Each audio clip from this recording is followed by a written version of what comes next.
Hey, what's up? John Sonmez here from simpleprogrammer.com. Yes, I still have battery on my microphone, so you will hear the whole video.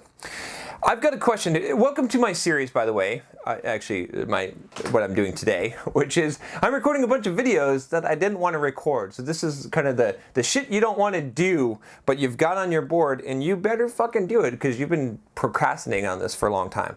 I tend to like videos that are more off the cuff, that I'm just thinking about at the time, and sometimes I just have stuff out there that I'm like, I don't know what I have to think about that, so I'm delaying it. But now it's time so every once in a while you got to clean off that cruft out of your mind. So I got this question about got a God complex, and it's fairly long, but it's not too bad. So he says, "Hi, I'm Brian. I'm 24. I have 2 years of experience in the software field." Oh, and he's got a short version. So it was long, but I'm going to read you the short version. After personality change, I got a God complex. On work, I self-sabotage, fucked up new web service completely, confessed to my boss, taking all responsibility, and we'll have a meeting tomorrow where I'll be fired in 99.9% of cases. You didn't personality change to an optimist, maybe just a God complex. 1, is there any way to save my job? Oh, sorry, Brian. I guess you asked this like several months ago. Good luck, buddy. But maybe I'll save someone else's job. So question 1 is there any way to save my job? 2, have you ever had such experience? Oh, wait, no, here's the detailed version. Okay, so we'll get to that. This is good. From time to time, especially when my personality changes, my ego gets blown out of proportion. I get a God complex. Like I think I can get any job. And when it comes, I lose my job by doing something stupid. Last time it hit me hard. I needed 6 to 12 months to come out from it. Got a worse job, and when slowly came back into business. So I did it 2 times. I had to build a new web service. My mind was really scared as I didn't have such a big challenges prior to this, and my relationship with the company was very low. I fucked up requirements part and took too much time to build that service. After my tech lead refused to cooperate further to me, I went to the manager and confessed that it was totally my fault, taking all responsibility and shooting my leg as hard as I could. And tomorrow we'll have a meeting that all parties will be present, and I don't see any chance for me to save this job. Thanks, Brian. So there's a couple of things here, Brian. Man, where to start with this? This is why I wanted to avoid this question. So I'm going to take a sip of coffee instead of actually just answering the question.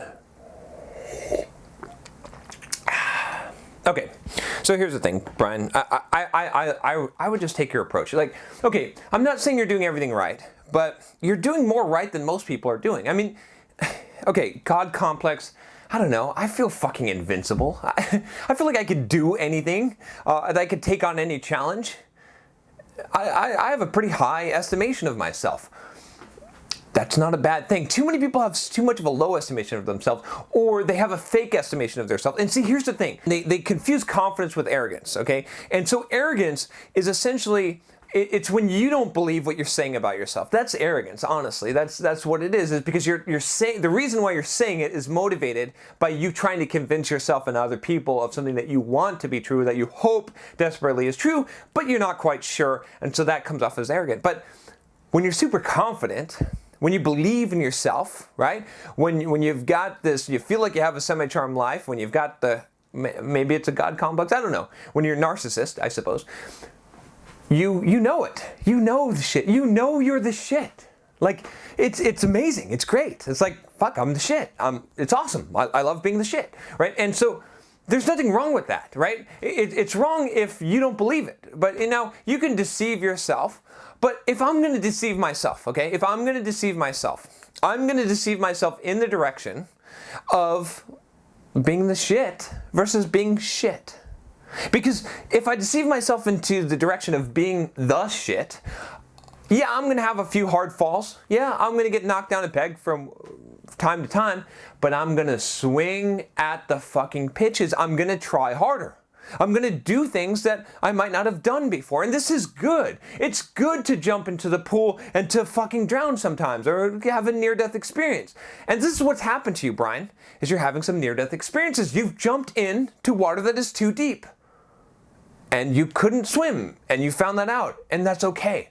Because you learned something from that, hopefully, right? And again, I am all about, right? I did this video on looking in the mirror closely and having an accurate representation of yourself, of seeing reality as clearly as possible. So, but I'm just saying that if you're going to lean on one side, lean on the side of believing more in yourself than less. And the reason why is because, well, at least at first potential, right? So here's a better philosophy for you, which is this: is that in the present moment, in the reality of what you are right now and what's happening, like, you should look in the mirror and you should honestly evaluate, what do you look like? Are you fat? Are you short? Do you look like a freaking retard? Well, I don't know. What I mean? Like, look at those things. And are you dumb? Or do you have a temper? Right? Honestly evaluate those things in the present moment, like, so that you know what you're starting with, right? If you're doing inventory, right? If you're doing inventory, if you ever worked retail, I haven't, but I've heard of these things. But if you're doing inventory, you've got to count the inventory accurately, so that when you close shop at the end of the day, you can do a reconciliation against the cash register and make sure that that's right. Or when you reconcile the inventory, I don't know. I haven't done retail, but these are just things I've heard. You get my point, though. You see what I'm saying? And so you've got to have an accurate representation. But as far as your future self, what you're capable of, or your potential of, what mountains you can climb, have an unrealistic estimation of that. Because however high you estimate, that's how far you're going to go. That's where you're setting the bar, okay? So I'll give you an example here. See these medals I have? I like to brag about these medals, but these are from half marathons, and I've got a marathon in there.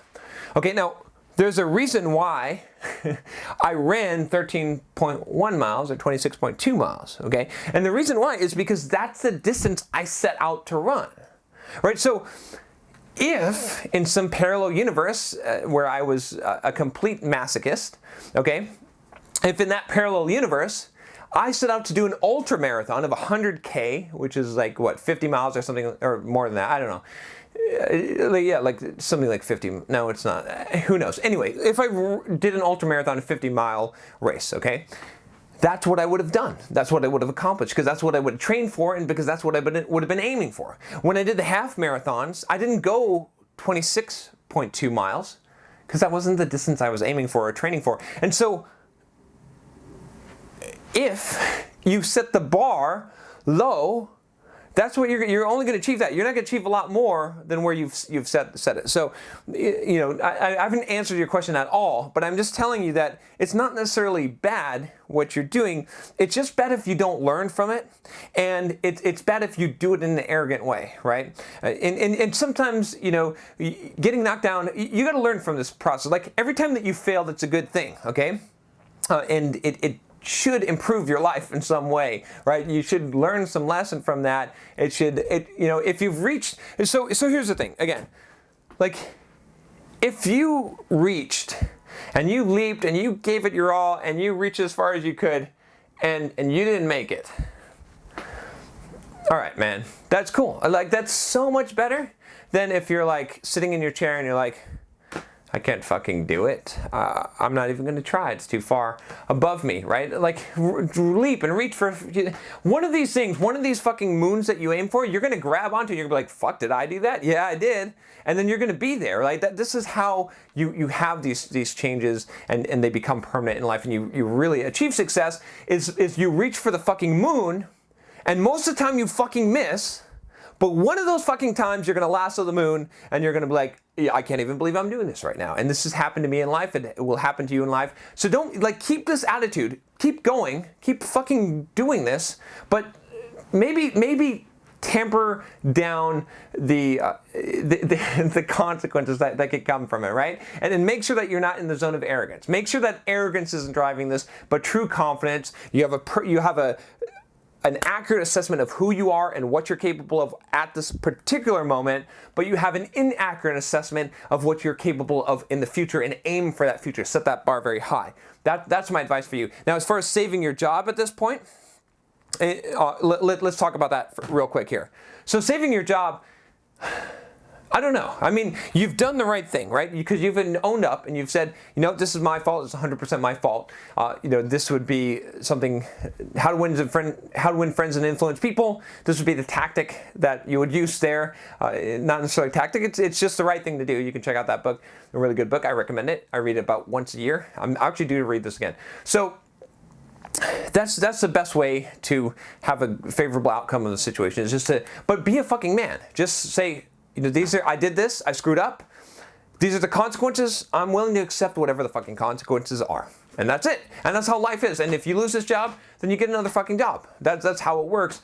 You don't grovel, don't beg for mercy, right? Don't ask people to pity you. Don't blame shift to other people. It's your fault. It's fine.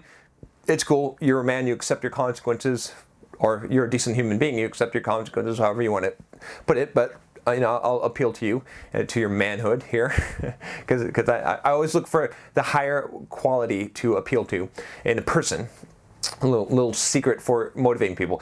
But anyway, that's besides the point. The point is that the shit happen. It's going to happen again. But one of these times you're going to fucking knock one out of the park, okay? As long as you keep this attitude, as long as you believe that you can do anything, and you know what? what's the worst circumstance? You fuck up a few things, but the person who never took these shots. I mean, if you didn't have this mindset, if you didn't believe this in the first place, you wouldn't have taken half the shots you took in your life, and you wouldn't be where you were and where you are now, and you wouldn't even have the opportunities. So it's a lottery ticket. It's all gravy. It is just, enjoy the ride. And I like your fucking spirit. I like the attitude. I'd rather have a God complex and narcissist complex than be a pathetic loser who doesn't believe they can do anything, right? So there you go. I think that's all I've got to say about that. And if you haven't subscribed already, click that subscribe button below. I'll talk to you next time. Take care.